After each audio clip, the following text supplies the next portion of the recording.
Donc, l'idée pour cette série de vidéos, bien évidemment, qui va suivre avec une intensité radiative, je dirais. Donc, c'est pour pouvoir centrer un peu ce qui se passe, disons, ce qui s'est passé jusqu'à présent.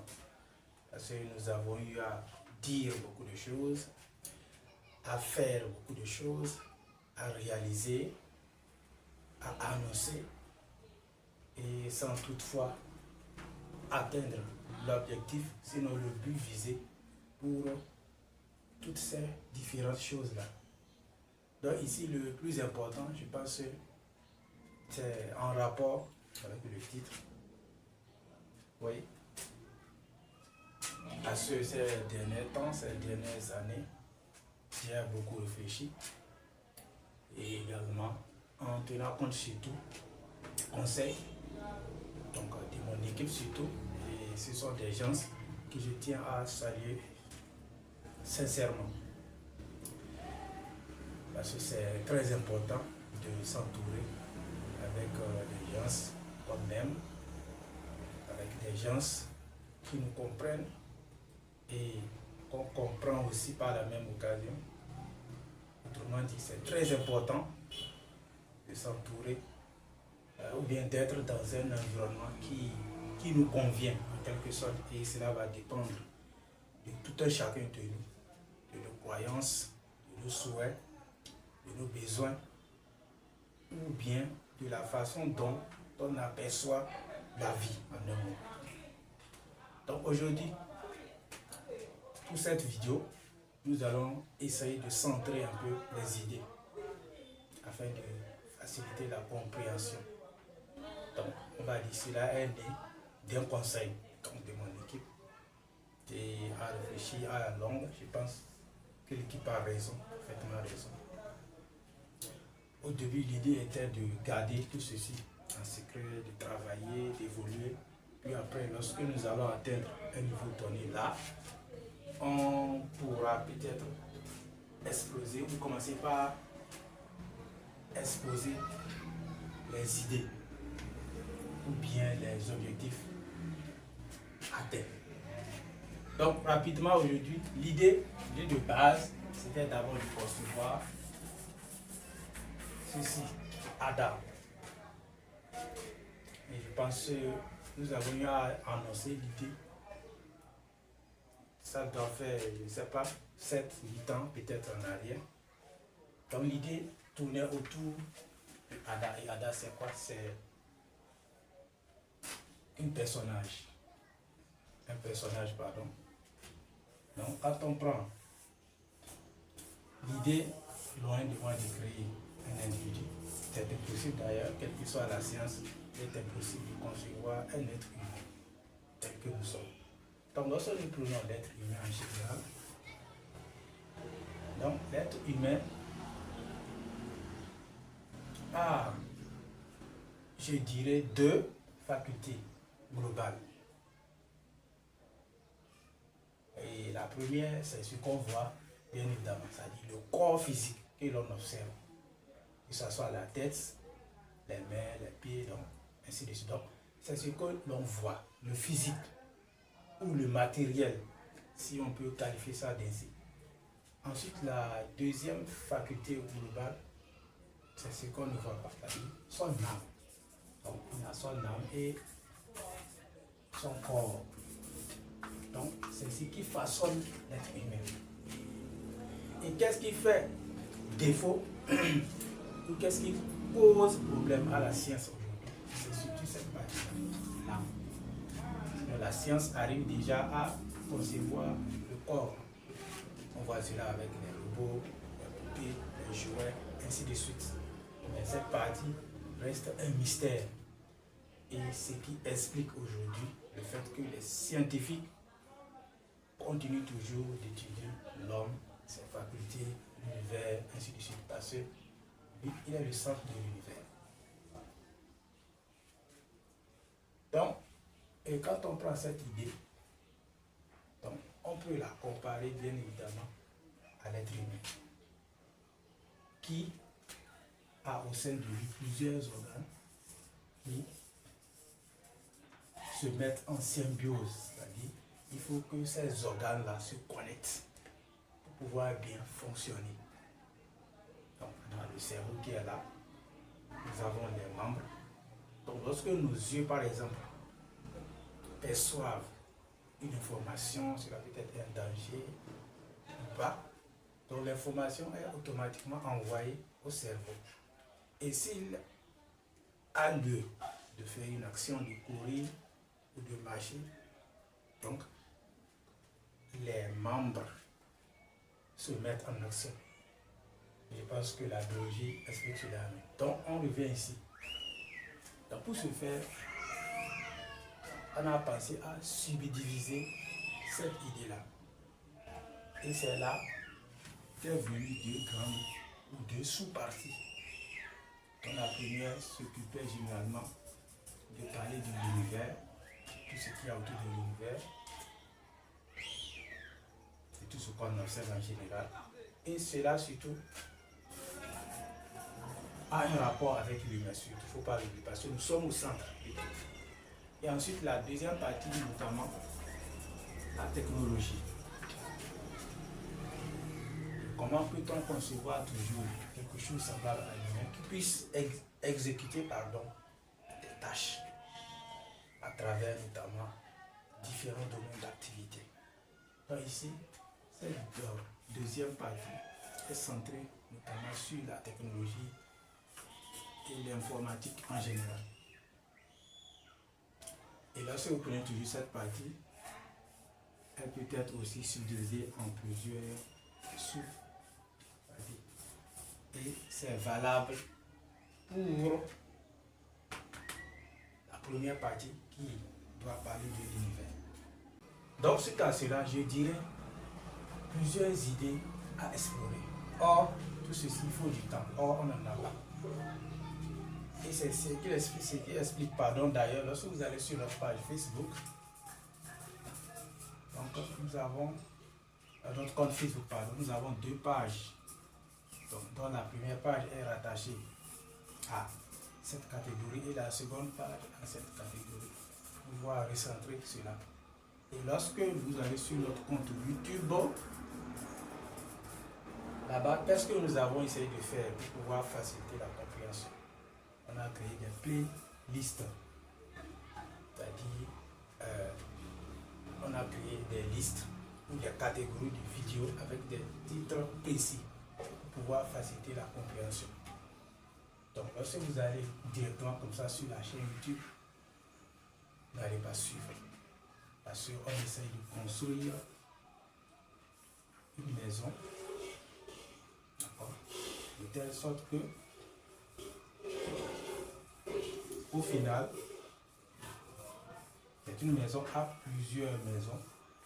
Et au final, lorsqu'on va essayer de réunir ces plusieurs maisons pour que ça nous forme une seule maison, c'est l'objectif visé. Donc, on a essayé de scinder cela. Donc, en général, la thèse, ou sinon l'hypothèse que nous développons durant tout ce temps est en deux catégories qui sont les suivantes. Et pour pouvoir le faire, le plus important, c'est d'avoir des informations, une base de données. Parce qu'on n'en a pas, sans vous mentir. Et on le sait tous déjà. Et l'histoire nous le prouve aussi. Or, c'est à travers ces informations qu'il faut écrire l'histoire. Et ceux qui possèdent cette information peuvent écrire ce qu'ils veulent. Ce qui leur permet de contrôler, de diriger, d'indiquer, autrement dit de gouverner.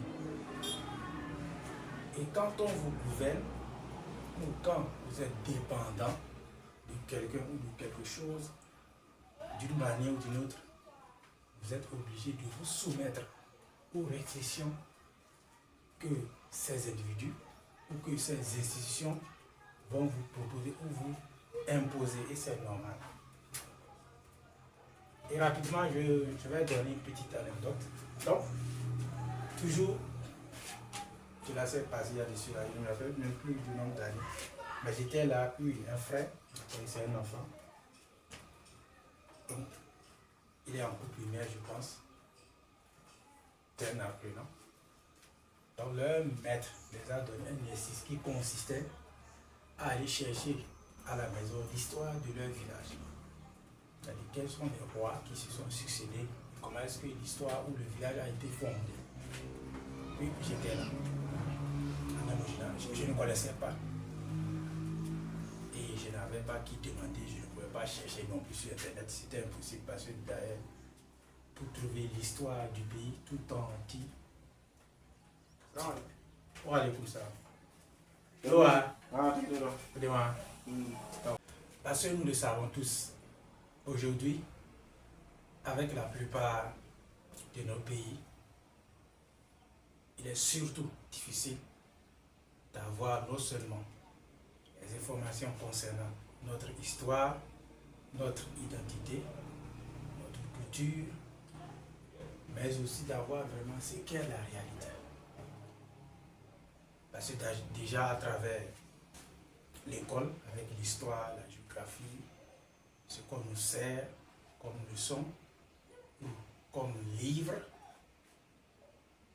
donc toutes ces informations sont différentes lorsque vous essayez de rentrer sur le terrain. Et je pense qu'à mon niveau, l'expérience l'a prouvé. Donc je racontais une anecdote dont j'ai pris le petit, ça datait aux alentours de 19h-20h, et nous sommes partis directement chez le roi du village. Et arrivé, j'ai posé le problème au roi. Effectivement, le roi était intéressé et n'a pas voulu surtout nous répondre concernant l'histoire du village seul. Donc il a décidé, en même temps, à ce qu'on appelle certains individus, disons, ce qui le suit en quelque sorte, c'est un notable, en quelque sorte. Donc, on est allé appeler quelques-uns, puis ils se sont assis, et on est assis aussi sur une natte. Donc, à rappeler, on avait notre cahier, notre bic, et j'avais mon téléphone portable aussi. Donc, j'ai décidé non seulement d'effectuer un enregistrement audio, mais également de noter aussi. Donc, je leur donnais parole un à un. Chacun expliquait selon ce qu'il a pu comprendre, selon ce qu'il a eu à recevoir comme histoire concernant la fondation, qui était le premier à fonder le village, ainsi que les rois qui se sont succédés au fil du temps. Donc, on a non seulement des enregistrements audio, on a également quelques informations par écrit. Et c'est là que je me suis rendu compte que, notamment les informations qu'on nous sert, c'est-à-dire que vous ayez sur le net ou que vous ayez en bibliothèque pour fouiller certains documents d'histoire, dont la plupart, ce sont des histoires qui sont inspirées de certains individus. Et que ces histoires vont également dans des directions choisies, dans des volontés voulues, qui sied à d'autres. Et qu'en est-il de nous? Qu'en est-il de notre identité? Donc, c'est ce qui nous a conduit à regrouper ces informations. Donc, pour conclure, la leçon, ou les leçons que je dirais d'abord, c'est d'être ensemble. Déjà au départ, j'étais seul. Puis, au fur et à mesure que cela évoluait, j'ai rencontré des individus, d'autres notions, d'autres réalités dont j'ignorais l'existence, ou dont carrément j'étais à l'ouest par rapport à ce qui se dit vraiment et ce qui est vraiment. Donc cela m'a compris, cela m'a permis de comprendre cette réalité-là, de gagner également en d'autres connaissances, d'autres découvertes, d'autres réalités. Et par la suite, je me suis construit une petite équipe avec laquelle on évolue. Alors pourquoi décider d'investir cela? C'est pour pouvoir partager cette information. Et on ne tient pas à ce que tous soient d'accord. Je n'ai rien à foutre de ça. Mais ce qu'on sait, ou ce que je sais par contre, c'est que dans ce monde, dans cette vie-là, la nature a fait de telle sorte que les choses évoluent deux à deux, en couple aussi. On a l'homme, la femme, nous avons le jour, on a le soleil, la nuit. Donc, lorsque vous y réfléchissez, deux à deux. Donc, notre message ici doit viser certainement un certain nombre, un certain groupe d'individus capables de pouvoir appréhender ou sinon de pouvoir comprendre au mieux ce qu'on essaye d'exprimer. Parce qu'il ne s'agit pas d'un projet personnel, je dirige. C'est toute une vie. C'est toute une vie. Et en matière de savoir, en matière de connaissance, je pense qu'on apprend plus lorsqu'on essaie de s'ouvrir. Et c'est ce que la nature nous enseigne à travers des observations qu'on essaie de faire à travers nos raisons. Et également, lorsque nous revenons à ce principe-là, ce principe de corps et âme qui forment l'individu. Déjà que vous soyez croyant ou pas, je n'en ai rien à foutre de ça. Par contre, ce que je sais en chacun de vous, en chaque individu, en chaque personne, on a ceci, une âme. Et lorsqu'on parle d'âme, on parle de spiritualité, de croyance, de religion. Prenez ça comme vous voulez, je n'ai rien à foutre de cela. Et qui parle d'âme, parle de corps en même temps. Et lorsqu'on parle de corps, on parle de l'individu qui est au centre du monde. Et aujourd'hui, sans cette notion d'âme, ou de ce dont l'âme a besoin pour pouvoir évoluer, exister, vivre en paix non seulement vis-à-vis de soi-même et des autres, eh bien, il faut quelque chose. C'est comme par exemple, lorsque nous prenons un humain, déjà, pour que nous puissions naître, donc il faut que deux personnes se mettent ensemble, l'homme et la femme. Ensuite, dans le ventre de sa mère, l'enfant se nourrit probablement. Lorsqu'il sort, donc, on doit le nourrir, il doit marcher, il doit grandir. Donc, lorsqu'on observe ce processus-là, on voit qu'à chaque étape, à chaque niveau, il a fallu certaines informations, sinon certaines actions qu'on met en place pour pouvoir faciliter le développement de l'humain. Certaines de ces actions-là se fassent automatiquement et systématiquement sans que personne n'intervienne. Et d'autres, il faut l'intervention de l'humain. Donc c'est pourquoi aujourd'hui, nous avons décidé ensemble de lancer cet appel-là. Donc si je vais résumer en quelque sorte, par la suite, à l'avenir, il s'agira de recueillir des informations surtout sur l'histoire, la culture, l'économie et tout ce qui va avec. Et ces informations-là nous permettra de mettre en place un système à nous qui nous permettra de pouvoir nous identifier et de réserver aux générations futures de quoi pouvoir conserver ou visiter afin de trouver certaines informations. Parce que c'est très important avec ce qui se passe, des innovations de gauche à droite, de haut en bas.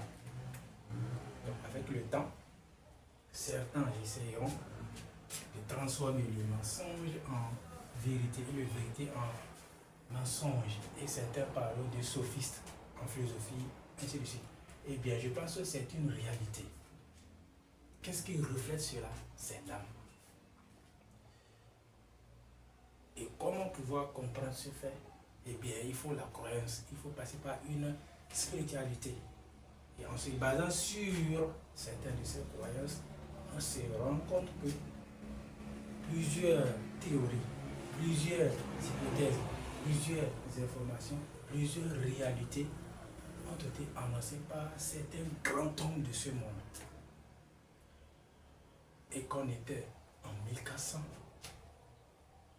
ou plus de 1000 ans en arrière, et qu'aujourd'hui, on assiste à ces informations-là. Donc, qu'on le veuille ou pas, on est croyant d'une manière ou d'une autre. On croit à quelqu'un ou quelque chose, sans exception.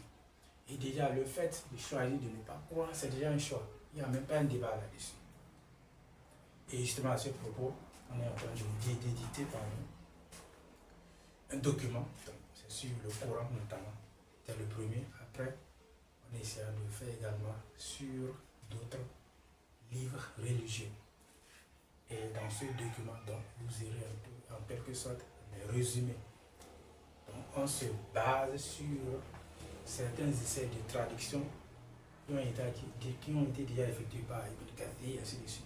Puis les traditions, les hadiths, les dits des savants croyants ou pas. Donc, on combine en quelque sorte des idées pour permettre, je précise, à ceux qui sont surtout curieux, qui désirent faire la distinction entre ce qui se dit et ce qui est vraiment.